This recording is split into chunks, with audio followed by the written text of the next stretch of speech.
안녕하세요. 세상을 바꾸는 작지만 강한 흐름 채널 M&L의 밸류 크리에이터 김장길입니다. 오늘 처음 보는 포맷이죠. 예, 그동안 좀 여러분들이 좀 많이 좀 피곤해 있는 것 같기도 하고, 저도 조금 최근에 좀 변화를 추구해야 될 필요도 있어서 좀 이 딱딱한 강의 환경에서 벗어나서 어떻게 하면 조금 더 그 신선한 그런 좀 기쁨을 줄 수 있을까? 또 이제 연말인데 너무 이렇게 딱딱한 강의만 하면 재미없잖아요. 또 제가 또 어저께 올렸던 강의는 되게 조금 좀 그랬죠. 내용 자체가 좀 이렇게 뭐 유쾌한 내용은 또 아니었죠. 근데 맨날 뭐 사실 뭐 제가 뭐 서울대학교에 있다고 해가지고 뭐 이렇게 그 딱딱한 얘기만 하고 막 정보 전달만 하고 이러는 게 그렇게 좋은 것 같진 않아가지고 그 원래 제 그 기본적인 그 뭐라 그래야죠, 매력이라 그래야 되나, 그 기본적인 성향 자체가 원래 그런 스타일은 아닌데요. 근데 이제 강의만 하다 보면은 그 특유의 그 학원 강사 같은 기질이 나와요. 그래서 그런 부분들이 좀 있고요. 조금 더 그 평소에 김장길 교수 같은 그런 모습을 좀 보고 싶다는 요청도 많고 해서 제 제자의 요청을 받아들여서 이번에 좀 주의를 환기하면서 또 한편으로는 또 재밌게 한번 볼 수 있는, 또 창업을 하는 사람이라면 또 새로운 관점에서 한번 좀 볼 수 있는 그런 콘텐츠를 한번 기획을 해봤습니다. 뜬금 리뷰고요. 드라마 스타트업을 통해서 본 창업시장의 허와실이라는 주제로 여러분에게 좀 시리즈로 아마 몇 개 진행을 할게요. 꽤 많이 나올 것 같아요. 참고로 말씀드리면. 그래서 일주일에 하나 이상씩은 꼭 올릴 거고요.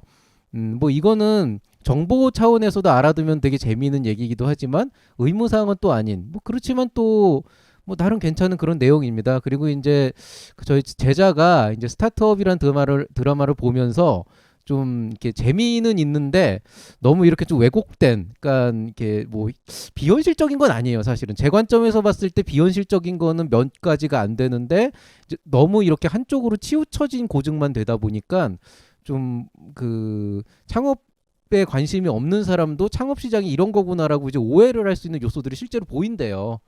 그 너무 드라마니까 좀 이런 과장된 부분이 있기는 하겠지만은 그래도 좀 과하게 좀 이제 이상하다 싶은 부분이 있어서 한번 제 관점에서 이제 그 내용들을 한번 검증해 보면 사람들이 또 재밌어 하지 않을까, 좀 이런 약간 그 재미있는 요소도 있어야 되지 않을까라는 요청을 받아들여서 제가 넷플릭스를 뒤져서 스타트업이라는 드라마를 어제부터 정주행을 시작했습니다.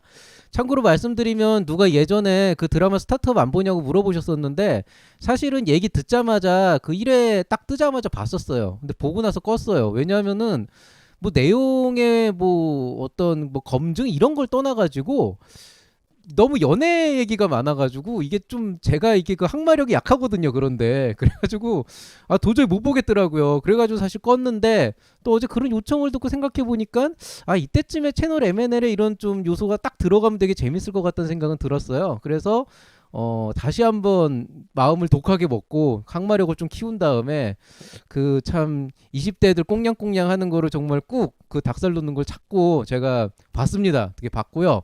어제 1편을 다 봤고 그 1편을 바탕으로 해서 제가 그 안에서 발견한 몇 가지 사실들에 대해서 제 관점에서 한번 얘기를 한번 풀어볼게요. 창업이라는 게 이 관점에서 보면 이렇게도 해석이 될 수 있구나, 이런 관점에서 보시면 되게 재밌을 것 같아요. 그래서 그렇게 한번 얘기를 진행해 보도록 하겠습니다. 자, 본강의 시작하기에 앞서서 하나만 더 말씀을 드리겠습니다. 제가 평소에는 말투 자체가 조금 이렇게 그 대중을 향해서 강연을 하는 형태이기 때문에 뭐뭐 했어요, 뭐뭐 했지요 이런 식으로 보통 얘기를 하는데요. 정말 이제 평소에 학생들한테 좀 스스럼 없이 강의하던 스타일로 얘기를 할 거예요. 이거는 뭐 이렇게 공부하자고 하는 건 아니니까. 그래서 조금 이렇게 말이 짧아지기도 하는데요. 뭐 조금 더 유튜버스럽게 강의를 할 테니까 여기에 대해서 여러분이 조금 뭐 저 사람은 왜 저렇게 이렇게 생각하지 마시고요. 원래 디폴트가 저거구나 이렇게 생각하시면 됩니다. 사실 그 유튜브 강의할 때 나오는 제 모습은 한 30% 정도밖에 안 돼요.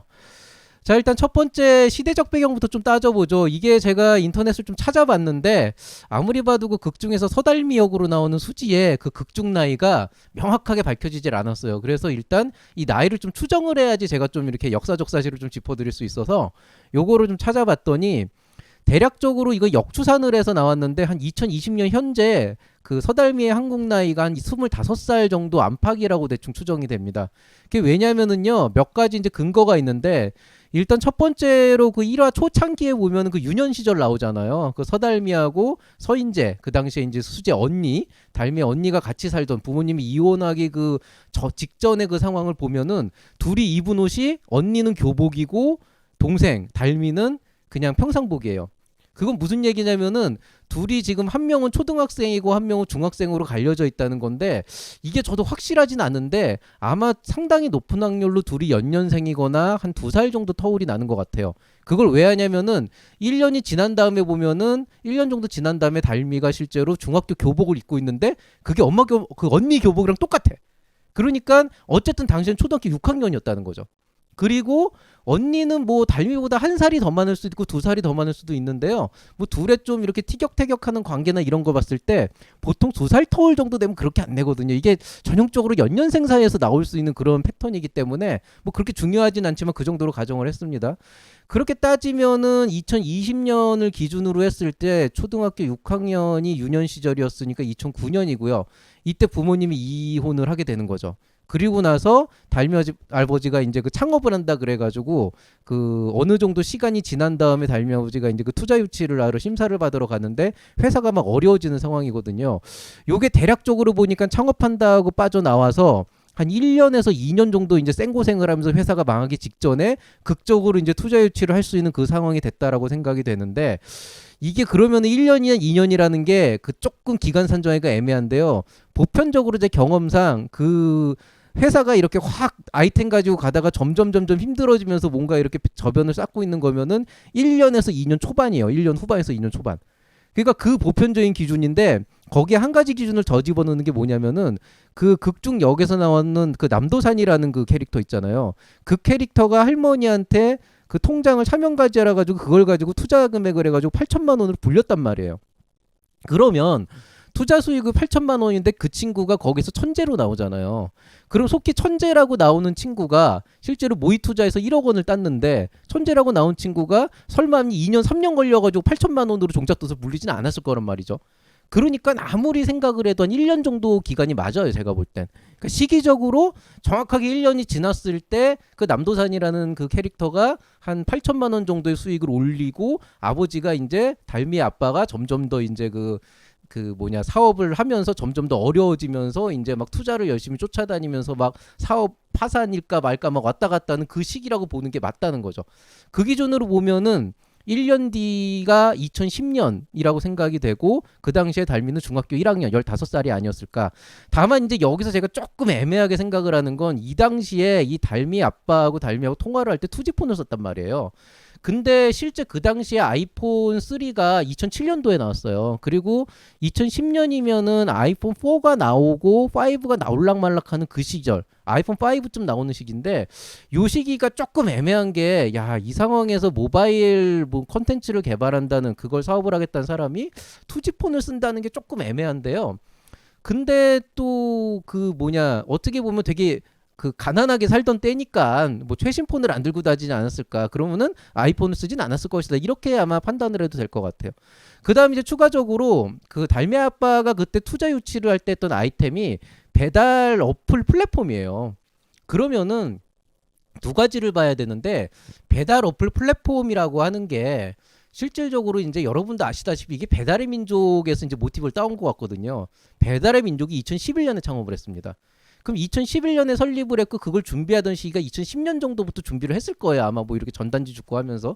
그렇게 따지면은 얼추 2010년이라고 보는 게 대충 맞아요. 제가 볼 때는. 그리고 사실 그 모바일이라는 말이 나오면서 모바일 혁명이 어떻고 뭐 모바일 시대에 뭐가 어떻고 이런 얘기가 나오는 게 조금 애매하기는 하지만은 한 2009년 정도에 그런 얘기가 나왔으면 좀 더 좋지 않았을까 하는 아쉬움은 있는데요.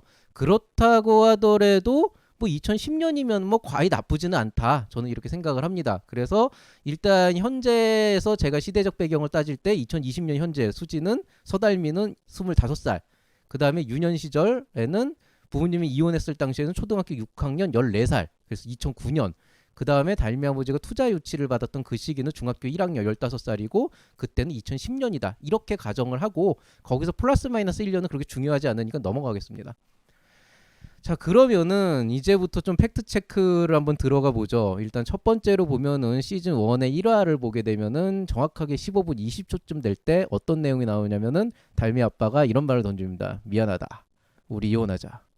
자, 저작권 문제 때문에 스틸샷을 넣고 싶었는데 이거를 좀 스틸샷을 넣으면은 더 임팩트는 있겠지만은 저작권에 걸려 제가 그러지 못하겠어요. 자, 근데 요게 이제 그 내용을 조금 되짚어 보면 어떤 거였냐면은 그때 달미 아빠가 회사에서 힘들었다고요. 그리고 본인이 창업을 하고 싶은 아이템을 머릿속에서 계속 그리면서 창업을 정말 하고 싶어서 미칠 지경이었는데 그 부인 되는 분이 반대를 했단 말이에요. 달미의 그 친엄마 생모가. 근데 반대를 하면서 도저히 안 된다 그럴 거면 뭐 이혼을 해라 이런 식으로 해서 그냥 막 결사적으로 이제 반대를 했던 상황이었는데 근데 이제 뭐라 그래야 되나 아무리 그렇다고 한들 내가 창업을 하고 싶어서 이혼하자고 아빠가 먼저 말을 하는 게 도대체 이게 어디서부터 나온 그 마인드인지가 좀 상상이 안 되는데 일단은 아직까지 제 주변에 창업하겠다고 이혼부터 하는 사람은 단 한 명도 보질 못했어요. 그런 경우는 있어요. 창업을 하겠다고 말로 하다가 냅다 저질러 버리고 나중에 어떤 이유에선 그 불화가 생겨가지고 이혼하는 케이스는 있어요. 예, 그건 실제로 케이스가 있는 겁니다. 근데 창업을 해야겠으니 이혼부터 하자. 이거는 좀 사실 논리적 비약이 굉장히 심해요. 논리적 비약이 심하기 때문에 여기에 대해서 실제로 어떻게 되냐 그러면은 뭐 그냥 뭐 드라마니까 그렇게 이제 좀 극단적으로 했는데 아무리 그래도 이건 작가가 좀 무리수를 둔 게 아닐까 좀 오버한 게 아닐까 이렇게 판단이 되고요. 근데 사실 세상을 살다 보면 별의별 인간들이 다 있거든요. 그렇게 생각하면은 그럴 만한 사람도 있겠다 싶은데 그래도 상식적으로는 저질러 놓고 이혼 당하는 경우는 있어도 이혼부터 하고 사업을 하는 경우는 많지 않아요. 다만 이제 어떤 게 있냐면은 그 이혼했던 그 시기를 2009년도로 가정을 하면 지금부터 한 11년 전쯤이란 말이에요. 그 당시에 한국의 창업 시장이 어땠냐라고 하면은 그다지 나쁘지 않았어요. 우리나라의 창업 역사를 보면은 1998년도 1997년도 11월에 IMF 구제금융이 터지면서 우리나라가 경제가 굉장히 바닥으로 곤두박질 치면서 이제 실업률이 증가하고 이랬죠. 요 시기에 벤처 1세대가 탄생을 했다고요. 그래가지고 이제 그때부터 벤처 기업이라고 하는 게 막 뜨기 시작해가지고 한동안 이제 그 벤처붐 일다가 죽기 시작한 게 2003, 4년 정도. 그리고 이제 2007년도 들어가면서부터 경기가 조금씩 살아나면서 다시 어떤 창업에 대한 어떤 흐름이 살아나기 시작한 게 2008년도, 9년도까지 갔거든요. 아마 2009년도에서 미국 글로벌 경제 위기가 터지지 않았으면 그대로 갔을 가능성도 있는데 어쨌든 그 시기에 한국 창업 시장이 그렇게 나쁘진 않았어요. 그러니까 그래도 의외로 창업하는 사람들이 좀 있긴 있었다고요. 다만 그 당시에는 아직 좀 정형화되지 않은 여러 가지 리스크들이 있었기 때문에 부정적인 인식이 굉장히 많았습니다. 적어도 이 당시에는 청년 창업 사관학교나 초기 창업 패키지 이런 지원 사업이 별로 없었고요.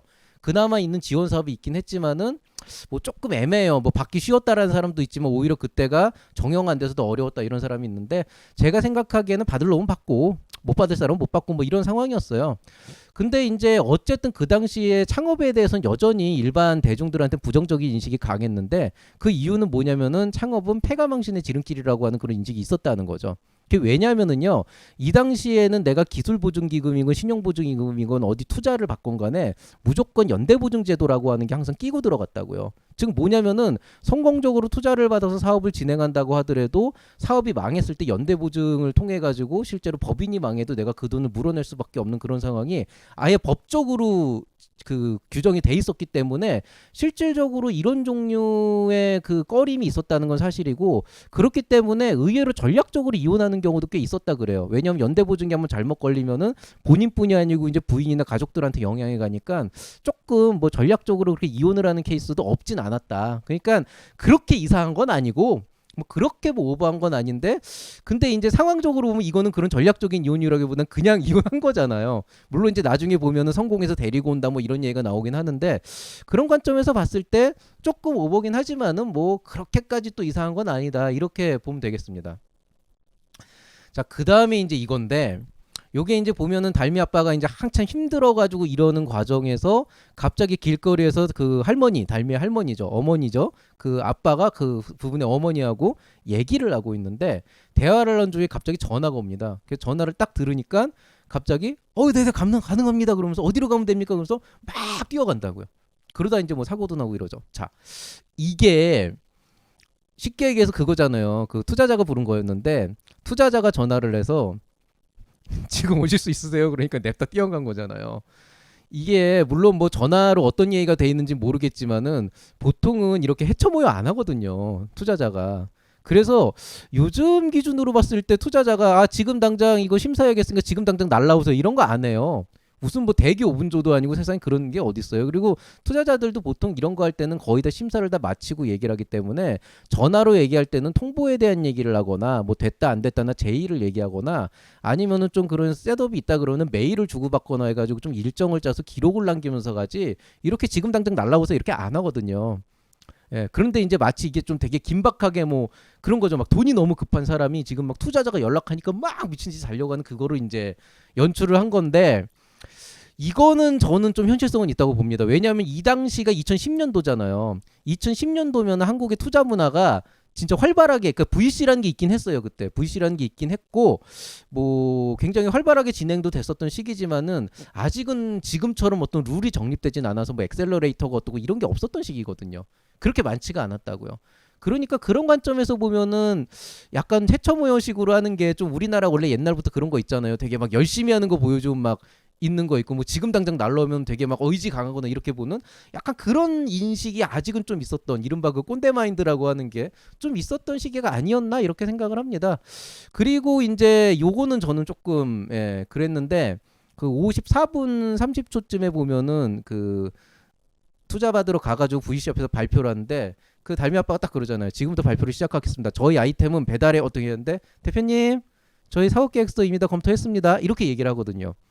근데 이거는 모르겠어요. 제가 그 당시 투자 문화는 안 봐서 모르겠는데 보통은 이거는 그 전에 이미 사전에 다 얘기를 하고 개인적으로 얘기를 하고 최종적으로 검토를 하는 단계라 그래도 발표는 시켜요 무조건. 왜냐하면 투자라고 하는 건 아이템을 보는 게 아니고 사람을 보고 하는 거거든요. 아이템도 물론 좋죠. 근데 그 아이템을 구현하느냐 못하느냐는 사람에 따른 거기 때문에 결국엔 대표자를 보거든요.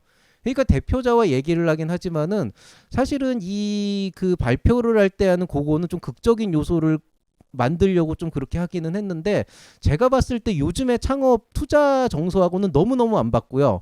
2010년도에도 가끔 가다가 그런 투자자가 있기는 했었다라는 얘기를 듣기는 했습니다만은 그래도 일반적인 건 아니다.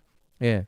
그러면은 어떤 투자자들이 그랬냐 그러면 이제 투자 초보들이 그런다는 건데 여러분 보시면 알겠지만은 거기 그 달미 아빠가 갔던 그 투자사가 그 2020년 기준으로 해서 굉장히 큰 유명한 투자사로 성장을 했다고요. 거기 샌드박스라고 하는 걸 집어넣었잖아요. 뭐 샌드박스는 원래 그건 아니지만은 그러니까 그런 관점에서 보면 그 당시에도 꽤 명망 있는 투자자기는 했었다는 거고 아무려면 그 투자자가 와가지고 발표를 한다 그러는데 발표를 하려고 하는데 사업 계획서 이미 다 검토했습니다. 이런 식으로 해서 말을 끊지는 않는다고요. 차라리 만약에 그런 게 필요하다 그러면은 뭐 대표님 일단 기본적인 사항은 우리가 예전에 다 논의를 해서 알고 있으니까 오늘은 다른 얘기를 합시다라는 식으로 해서 가게 되는 거지 PPT까지 띄워놓고 거기까지 올려나오는데 발표를 시작하겠습니다 근데 끊지는 않는다는 거죠. 그러니까 이거는 그 회사의 특성으로 봐도 그 투자사가 VC가 그렇게 반응을 하는 거는 당시로 봐도 좀 부적절하진 않았나. 근데 뭐 이게 그렇게 뭐 중요한 건 아니니까요. 어쨌든 요즘에는 이렇게 하는 투자사는 없어요. 요즘에는 투자 이런 식으로 안 하고요. 보통 VC들은 거의 그 한 번 보고 나서 한 달 정도 있다가 다시 봐요. 왜냐하면 한 달 뒤에 얼마나 달라졌는지를 봐야지 이 회사가 실제로 자신들이 생각하는 아이템을 실현할 것인가 안 할 것인가 그 역량을 볼 수가 있거든요. 그렇기 때문에 지금의 기준으로 보면은 이런 장면은 그렇게 맞는 건 아니었다 이렇게 생각하시면 되겠죠. 자, 그 다음에 이제 오늘의 마지막 얘기인데요. 뭐 다른 거는 그럴 수 있다. 좀 중립적인 관점에서 그럴 수 있다고 해도 제가 정말 정말 정말 이건 진짜 아니다. 이건 정말 아니다라고 생각한 건 딱 하나 이겁니다. 달미 아빠만 빼고 나오는 애들이 저거 깔끔해.